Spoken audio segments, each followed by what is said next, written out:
Demək 21-ci sualda qaldı. 21-ci sualda biz söz oyunu ilə bağlıdır. Burada 3 dənə variant və hər 3 versiyada feillərimiz söz önü ilə işlənməyən feillərdir. Fondu, middir, richdir. Bunlar söz önüsü işlənən feillərdir. Ya bunların siyahısı mən sizə siyah olaraq atmışam. Söz önüsü işlənən feillər. Bir dənə qrupa baxsaq görərsiniz. Bu feillər heç biri söz önündə işləmir. Məsələn, bura əlavə edə bilərik. Məsələn, fon zəng vurmaq, calldu, fondu, meetdi, missdi, reachdi, approachdu və yaxud da enterdi, patchdi və s. Yəni bunları siyasi genişdir. Mən sizə qrupa atmışam. Qrupdan baxa bilərsiniz. Sonra keçdi 22-ci suala. 22-ci sual tamamlıq budaq cümləsi. Heç kim bilmir. Sual isə nəyi bilmir? Burası tamamlıq budaq cümləsidir. Və burada fikir versəniz, will happen nədir? Xəbərdir. Xəbərin önündə hansı nitq cümlə üzü gəlir? Mübtədə. Və indi baxıram birinci who. Məncə çoxunuz who yazmasınız burada. Kim baş verəcək sonra. Kim baş verəcək sonra mənasızdır. Çünki kimin baş verəcəyi sonra məntiqən uyğunsuzluq var. Who ola bilməz. Whom variantı da ola görə olmaz ki, whom kimi kimə deməkdir. Kimi kimə cümlənin mübtədəsi ola bilməz. Yəni whomdan sonra xəbər gələ bilməz. Whom tamamlıqdır. Tamamlıq yəni mübtədə yerində işlənə bilməz. Whose isə whosedan sonra isə nə işlənir? İsim işlənir. Yoldaşı whose nə deməkdir? Kimin deməkdir? Özündən sonra isim tələb edir. Amma burada isim yoxdur. İki dənə versiyamız qalır. Burada that ilə what variantı qalır ki, that variantı yadda saxlayın ki, tamamlıq budaq cümləsində ki vergülə bərabərdir. Məsələn, mən bilirəm ki, o xəstədir. Ki vergüldən sonra normal cümlə yazırıq da. Və burada da indi sizdən bir şey soruşun. Bax, burada ki vergül var ha. Cümlənin mübtədəsi ola bilərmi? Azərbaycan da düşünün. Ki vergülü mübtədə yerində işlədə bilərsinizmi? Yox, təbii ki. Yəni ki vergüldən sonra normal mübtədəsi xəbəri olan bir cümlə işlənməlidir. O zaman tək əlimizdə variant qalır what. Bura what yazıram. What will happen next? Mənası bir alınır ki, heç kim bilmir nə baş verəcək sonra. İkincidə də unutma, nəyi unutma? What I told you. Sənə dediyim şeyi unutma. Doğru cavab what olur. 23-cü suala gəldikdə nə demişdik? Köməkçi feillə modal feilin inkarından sonra əsas feil işlənməlidir, yoldaşlar. Burada didn't-dan sonra nəyimiz yoxdur? Əsas feilimiz yoxdur. Didn't do his morning exercises olardı. Bu arada do exercise idmanla məşğul olmaq deməkdir. Sonra C-də yanlışımız nədir? Neither or işlənib. Neither or yox. Burada nə işlənərdi? Neither nor işlənərdi. Bu yanlışdır. D variantında to təsdiq cümlənin sonunda işlənərdi. Bu yanlışdır. G-də fikir versəniz bu quruş nədir? Tag creation'ın quruşudur. Amma tag creation'da bir tərəf təsdiq olanda digər tərəf inkar olur. Yəni hardly-də inkar, couldn't-da inkar, hər iki tərəf inkar yazmamız yanlışdır. Üstəlik, yəni bura can yazıbsa niyə couldn't olsun? Could'sa niyə can olsun? Bu da yanlışdır. Doğru cavab nə qalır? B variantı qalır ki, I never read or spoke Spanish deyir. Mən o zamanlar nə İspan dilində oxuyurdum, nə də yazır, nə də danışırdım daha doğrusu. Burada da never or cümlədə inkarı yaradır. Əslində burada and-dir.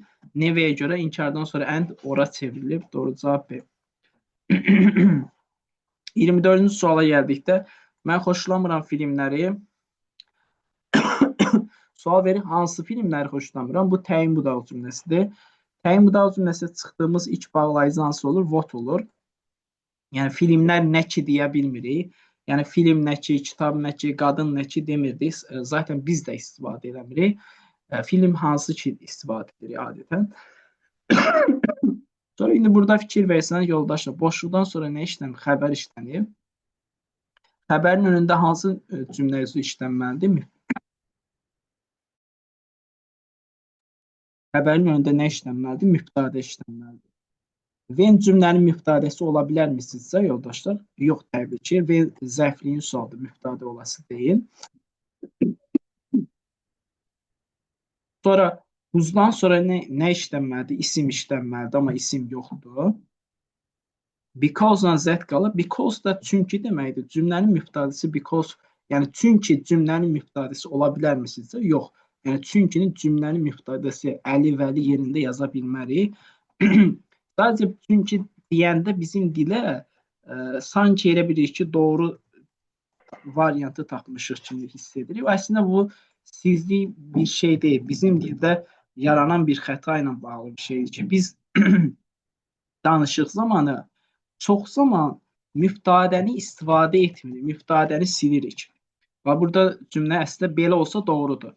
Mən xoşlamıram filmləri çünki onların bədbəxt sonluğu var. Belə olsa düzdür.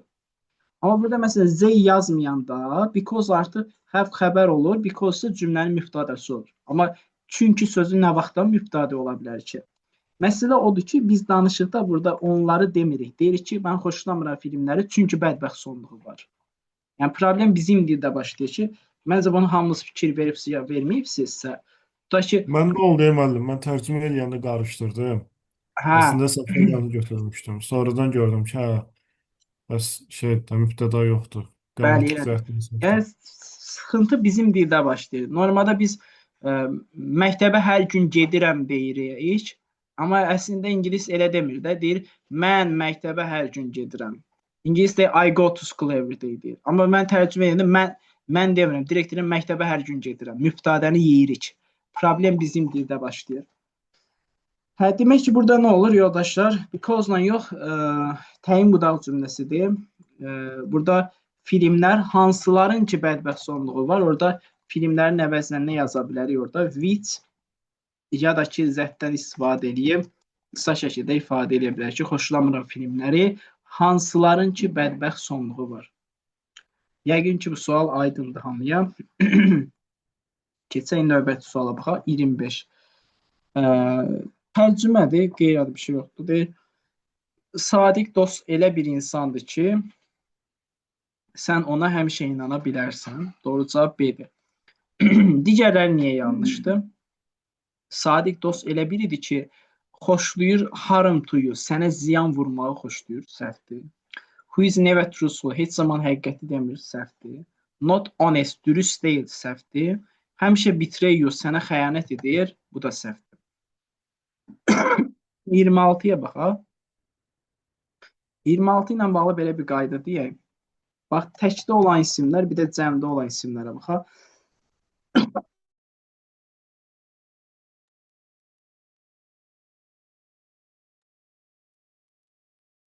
Və təkdə olan isimlərin yiyəli kalı apostrof S ilə düzəlir. Amma cəmdə olanları apostrof S artırmırıq. Çünki apostrof S artıranda fikir versəniz, 2 dənə S yanaşı işlənir. Təkcə apostrof artırmaqla yiyəli kalını düzəldirik. Məsələn, boys work, oğlanın işi, boys work, oğlanların işləri. Amma bəzi isimlər var ki, onlar təki və cəmi kökündən dəyişir. Məsələn, mən kişi, men kişilər deyim. Bunların təkində də apostrof S, cəmində də apostrof S-dən istifadə olunur. Bunlarda S apostrof söhbəti olmur əsla. Çünki mens, mens deyə bir cəmlənmə forması nədir? Yoxdur. Bunlarda hər zaman təkdə də cəmdə də apostrof S işlənir. Eyni şəkildə bu child uşaq və ya children uşaqlar sözünə də aiddir ki, bunların da təki və cəmi kökündən dəyişir. Təkdə də apostrof S-lə, cəmdə də apostrof S-lə yeri kalını düzəldirik. Yəni bunlarda S apostrof söhbəti yoxdur. Yəni tutaq ki, burada apostrof S isə children's deyə bir birləşməmiz nədir? Yoxdur ingiliscəsində. Children apostrof S olmalıdır ki, uşağın ya da uşaqların hər iki halda apostrof S-dən istifadə olunur. Onda madəm elədirsə, onda children's, burada da children's yazılan, bir də Y variantı yazılanları silək. B variantında da apostrof var, amma nə yoxdur? S yoxdur, bu yanlışdır. Doğru cavab nə qalır? C variantı. Onun uşaqlarının sevgisi ona da çox kömək olur. Burada da uşaqların sevgisi deyəndə söhbət sevgidən gedir. Sevgi də tək olduğu üçün xəbər də nədə işlənir? Təkdə işlənir. Xəbərimizdə tək olur. Və burada helps yazılması, yəni hər halda hamınız bilərsiniz, abituriyent mövzusudur. Feilin sonunda s varsa o təkliyi bildirir. Yəni isdi, wasdı, hasdi, doesdı və ya helpdi, sonuna s helps deyirəmsə təkdir. 27-yə baxaq.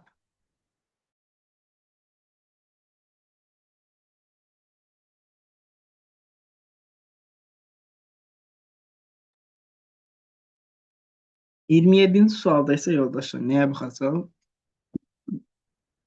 Əvvəlcə bunu izah edeyim. Tutaq ki, belə bir cümlə yazaq. Deyək ki, qəza baş verdi dünənləri.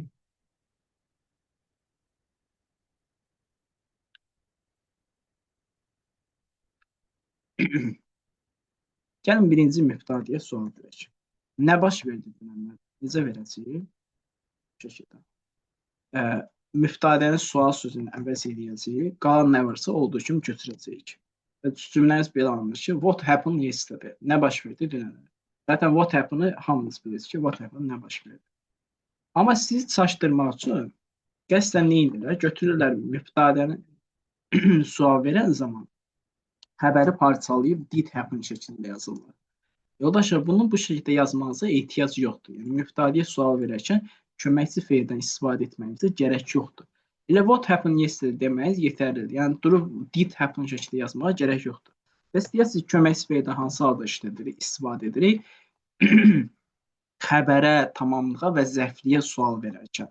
Məsələn, götürək elə bu cümlənin özündə yesterday'yə sual verək. Yəni, zərfliyə verək suala. Görək necə olacaq. Nə zaman baş verdi? When. İndi bu halda köməkçi feildən istifadə edilir. Did keçir qarşıya. When did accident happen deyirəm. Sual işarəsi. Qəza nə zaman baş verdi? Did happen şəkildə ifadə edirəm. Bu halda köməkçi feildən istifadə edirəm. Köməkçi, sonra mübtədə, sonra əsas feil nədir? Yanaşı işlənir. Amma burada da yəni bunlar yanaşı işləmir. Ortalarında nə işlənir? Fikir versəniz, mübtədə işlənir. Yəni did happen deməyimiz yanlışdır. Deyəcəksiniz ki, mənim happen-la take place-in nə əlaqəsi var? Yoldaşlar, burada take place yazıb. Take place ilə happen-ın sinonimidir. Nə deməkdir? Baş vermək deməkdir. Yəni eyni şeydir. Yəni did take place, did take place, burada da did take place olan variantların hamısını silirik. İki dənə variantımız qalır. B və Y variantı. Yəni B variantı ilə doğru cavabdır ki, hansı hadisə baş verdi? Gecə-gec saatlarda. Mübtədədir, took place xəbərdir, late at night-da zərflidir, olduğu kimi köçürmüşük. Və istəyəcəksiniz ki, ay müəllim, Y variantında da köçürülüb baxıb olduğu kimi. Y variantında əslində köçürülüb, amma Y variantında başqa bir səhv var. O da nədən ibarətdir ki, Y variantının xəbəri məchul növdə yazılıb. Was taken place be verb-ücdür.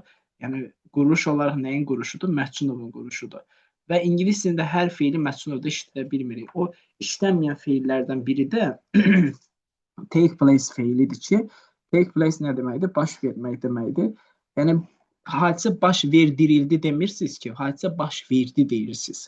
Yəni hər feil məchul növdə işlənə bilməz. Onlardan biri də elə take place-dir. Doğru cavab qalır B. İndi 28-ci suala baxaq.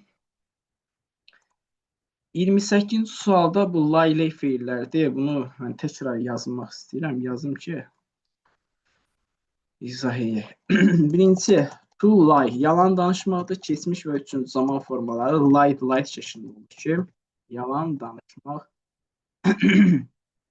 anlamına gəlir. İkinci, lie feili var ki, bu nə deməkdir? Uzanmaq, yerləşmək. Keçmişi lay, üçüncü forması layin olur. Uzanmaq ya da yerləşmək anlamında işlənir. Bir də var to lay feili. Lay isə nə deməkdir? Uzatmaq, yerləşdirmək deməkdir. Keçmiş və üçüncü zaman forması laid, laid şəklində olur ki, uzatmaq, yerləşdirmək anlamına gəlir. İndi cümləmizin özünə baxaq. Deyir ki, kitabı stolun üzərinə neynə? Uzat. Yəni məcazi anlamda düşünün. Yəni uzat deməyin, qoyun da deyə bilərəm. Kitabı stolun üzərində qoyun. Ya da neyləyin? Uzadın. Kitabı stolun üzərində uzadın. Bizə nə lazımdır? Uzatmaq mənasına gələn hansıdır? Lay. Demək, onda birinci tərəfə nə yazsam? Lay. Lay the book on the desktop. Kitabı partanın üzərinə uzadın. Yəni qoyun. İkincidə isə deyir ki, let it, qoy o, yəni kitab partanın üzərində neynəsin? Uzansın. Yəni məcazi anlamda düşün də, yəni uzansın, yəni qalsın demək istəyir. Burada isə uzanmaq, qalmaq mənasında isə lie deyəcəm. Qoyun kitab partanın üzərində uzansın ya da qalsın lie olacaq. Doğru cavab qal A. Birdən çaşıb düşünərsən, əmən itdi, it lies olsun. Xeyr, letdən sonra məstər işlənir deyə feil məstər formasında qalır. Cavab ilə A variantıdır.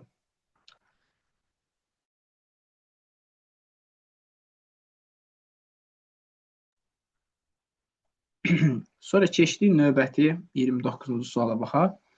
Burada don't now cümlə inkardır. İnkardan sonra yoldaşlar nə işlənməz? İkinci bir inkar işlənməz. Nothing olmaz. Sonra diqqət edərsəniz burada no var. No'dan sonra nə işlənməz yoldaşlar? Hamımız bilir ki, article işlənməz. O zaman no anaze ya da no zeaze olan variantları çıxaran. Doğru cavab nə qalır? Burada C variantı qalır ki, deyir ki, mən bunun barəsində hər şeyi bilmirəm.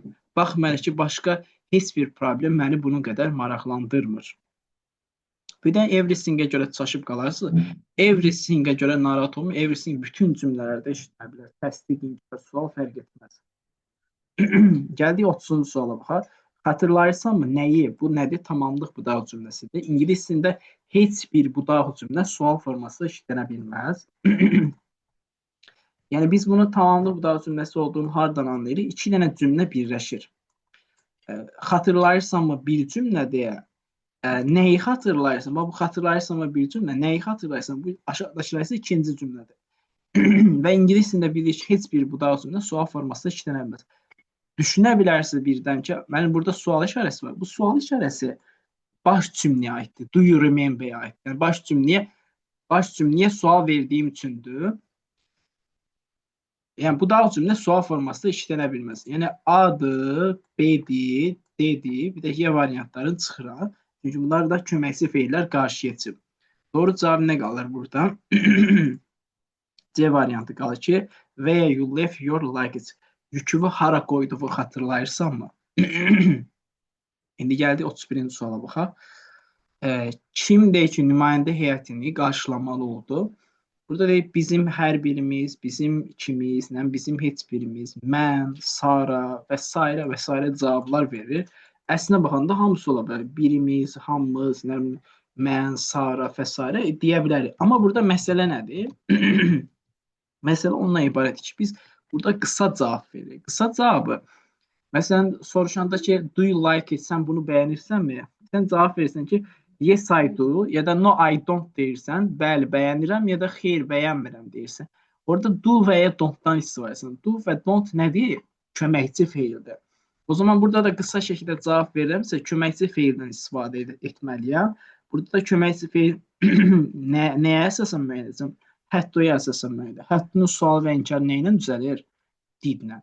Yəni, yeganə modal feildir ki, yəni həftə modal feildir ki, sual və inkarın özü düzəldə bilmirdi. Köməkçi ilə düzəlir. Həftunu du ilə, həstunu da dazla, həttunu da didlə düzəldirik. Demək ki, bizə köməkçi feil nə lazımdır? Did lazımdır. Did olan variantda hansı variantda var? C variantında var. Bizim ikimiz qarşılamalı olduq. O ki, yerdikdə passive voice olan düzgün cümləni bizdən istəyir. Yoldaşlar, passive voice olan cümlə istəyirsə, bizi nə axtaracaq? To be üstəgəl feilin üçüncü forması. Yəni, harada baxacaq to be verb 3 varsa, bu quruş varsa, məhsulluq oradır. Y variantında, bax, burada to be var, amma verb 3 yoxdur. Friends burada isimdir. D-də to be var, amma talented burada nədir? İstedadlı, o sifətdir. C-də burada to be var, amma at orada nədir? Sözünüdür, verb 3 deyil. B-də to be var, amma afraid burada nədir? Sifətdir. To be afraid of da zaten bir birləşmədir, qorxmaq deməkdir. Bəs be verb 3 harada var? Təbii ki, ancaq A variantında var ki, niyə ona xəbər verilmədi təhlükə barəsində? Warner-da xəbərdarlıq etmək mənasında işlənir, feildir. Məncə warn feilini hamınız yaxşı bilərsiniz. Ən az uşaqlıqdan, filmlərdən warning xəbərdarlıq nişanını hamınız görürsünüz ki, warning xəbərdarlıq deməkdir. Warn da xəbərdar etmək deməkdir. Niyə ona xəbər verilməmişdi. Wasn't warned. Yəni be verb şərtini ancaq A variantı ödəyir.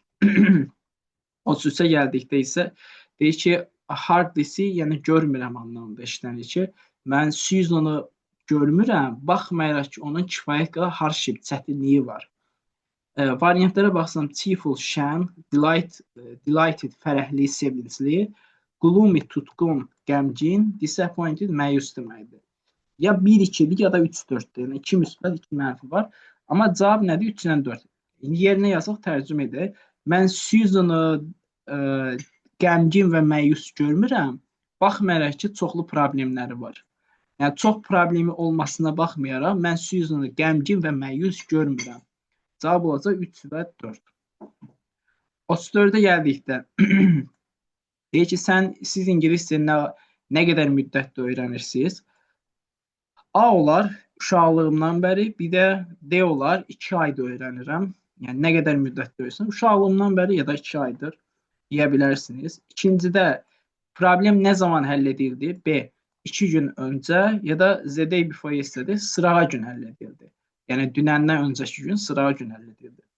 Burada gəldikdə deyir ki, how many times, neçə dəfə Londonda olubsan? Cavab verir 3 times, 3 dəfə olmuşam. 3-ə də Y yığındır. İndi 35-ə gəldikdə 35-də söz oyunla bağlıdır. İngilis dilində minnətdar olmaq ifadəsini 3 cür ifadə edə bilərik. To be grateful to somebody for something, kiməsə nə üçünsə minnətdar olmaq. Sonra bir də belə bir ifadələrimiz var. To be thankful to somebody for something və ya to be obliged to somebody for something kimi ifadələrimiz də var. Üçünün də tərcüməsi kiməsə nə üçünsə minnətdar olmaq. Yəni bizim dillə eynidir deyə anlayamaq olar bunu. Kiməsə to, nə üçünsə for. Burada olur ki, o sizə minnətdardır, to you olacaq. İkinci gəldikdə o telefon ilə danışırdı mən gələndə. Biz telefon ilə desək belə, saçı bura bir dənə viz yazarsa, viz yazmayın. İngilis dilində viz deyəndə burada telefonla danışmaq. Bir var, məsələn, dostumla danışıram deyəndə siz viz işlədə bilərsiniz. Amma telefon ilə danışmanı vizlə deyə bilməzsiniz. Yəni bu biraz anormal bir durum olur ki, telefon ilə danışmaq, elə bir telefonu qoyursan qabağa, adam yoxdur danışmaq, telefonla söhbət edirsən. O anlama gəlir. Bəs telefon, əslində burada telefonda danışmaq ayrı cür işlənir. Telefonda danışmaq 10 ilə işlənir. Bəs niyə 10 işlənir? İngilis dilində telekommunikasiya qurğularının hamısı ilə 10 işlənir. Niyə? Hamısı radio siqnallar yoxdur, hamısı hava üzərinə gedir. Bax, telefondur, radiodur, televiziyadır, WhatsApp'dır, Facebook'dur, internetdir, hamısı 10 işlənir. Çünki hava ilə gedir radio siqnallar. Məsələn, bunu türklər də daha çox tez-tez istifadə edirlər ki, məsələn, bugün yayını radio üzərinə verəcək və ya bugün yayını WhatsApp üzərindən yapacağız deyirlər. Yəni orada yadda saxlayın, telekommunikasiya qurğularından onu istifadə etmək lazımdır. Və növbəti razı olmaq ya da narazı olmaq ifadəsi 2 cür işlənir. Be pleased be pleased razı olmaqdır. Displeased desəm narazı olmaqdır.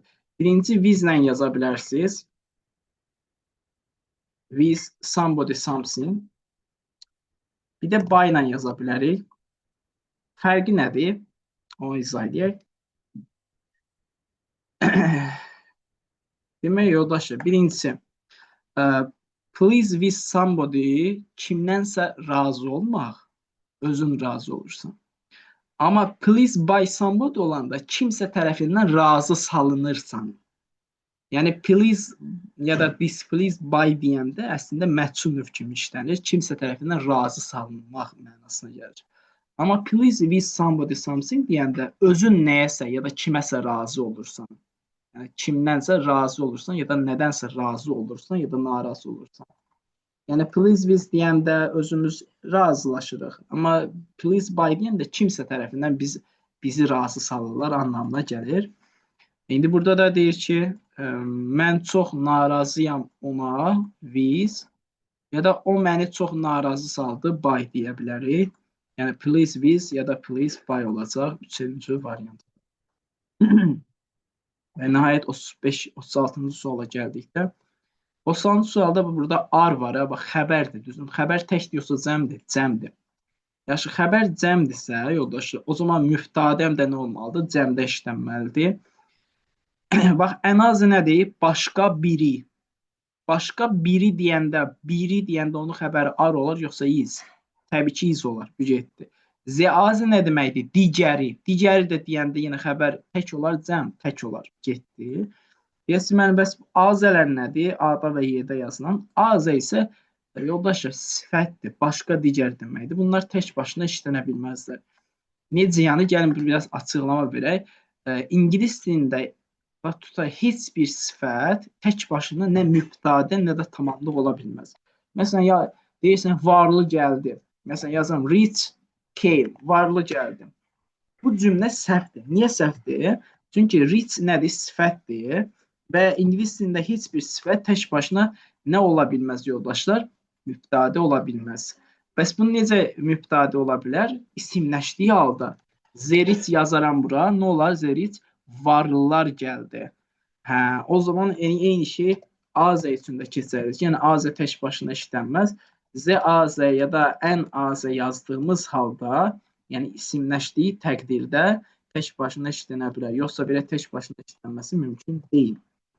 O zaman bu variantlar da gedir. Əslində cavabı görmək olurdu. Hardan görmək olur? Burada xəbər cəmdir. Demək müftədə də cəm olacaq. Burada tək bir dənə cəm variant var. O da azərsdir ki, başqaları dediyimizə görə xəbər cəmdə işlənir. Bəs bu saç əzlər nədir? Saç əzlər isə məsələn deməkdir. Deyir ki, bəzi dillər, məsələn, fransız və alman dili ingilis dilinə əlaqəli, çox əlaqəlidirlər. Lakin azərs digərləri, məsələn, Çin və ərəb dili deyil. Elə. Bu qədər. Qulaq asdığınız üçün sağ olun.